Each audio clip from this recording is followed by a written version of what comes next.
মেঘৰঞ্জনী বাইদেউ salute U, সঁচাকৈ কৈছোঁ চেলিউট ইউ। মানে কোনে কি কয় কৈ থাকিব দিয়ক, কিন্তু আপুনি কি কৰিছে সেইটো আমাৰ জ্ঞানে, আমাৰ যিখিনি বুদ্ধি, আমাৰ যিখিনি জ্ঞান আছে সেইখিনিৰ বলত আমি বুজিব পাৰোঁ যে আপুনি আমাৰ অসমখনৰ কাৰণে কি কৰিছে।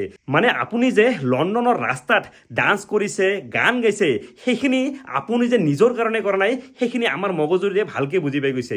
মানে আপুনি যে সেইখিনি নিজৰ কাৰণে কৰা নাই, আপুনি অসমৰ বানপীড়িত ৰাইজৰ কাৰণে কৰিছে। অসমত কষ্টত ভুগি থকা বানপীড়িত মানুহখিনিৰ কাৰণে আপুনি নাচিছে, গান গাইছে। তো সেইখিনি মানে কি ক'ম আৰু, সেইখিনিৰ কাৰণে আপোনাক চেলিউট জনাইছোঁ। আপোনাৰ ফুল ছাপৰ্ট আছে মোৰ ফালৰ পৰা, মই আপোনাক ফুল ছাপৰ্ট কৰি আছোঁ, 100% ছাপৰ্ট কৰি আছোঁ আপোনাক। আপুনি যি কৰিছে একদম 100% ৰাইট কৰিছে। আপুনি আপোনাৰ কলাৰ জৰিয়তে যিখিনি হওক, আপুনি কেইটকা পাইছে, কি কৰিছে, কিন্তু আপুনি কিবা এটাতো চেষ্টা কৰিছে অসমৰ ৰাইজৰ কাৰণে কৰাৰ কাৰণে। মানে সেইটো বহুত ডাঙৰ কথা। মানুহ একো কৰিব নোখোজে আজিকালি, এইজন মানুহে সিজন মানুহৰ কাৰণে একো কৰিব নিবিচাৰে। আৰু গম পায়নে, বৰ্তমানৰ মানুহখিনিয়ে ফ্ৰীডম অফ স্পীচ আৰু ফ্ৰীডম অফ এক্সপ্ৰেছনৰ বিষয়ে পাহৰি গৈছে।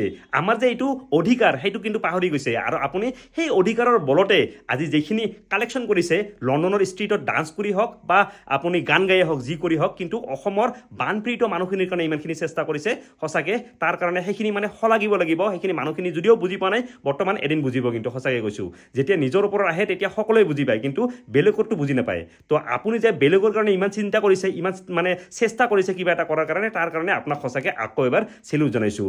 বহুত বেছি ভাল লাগিছে আপোনাৰ এই পদক্ষেপৰ বাবে। ধন্যবাদ। জয় জুবিন দা।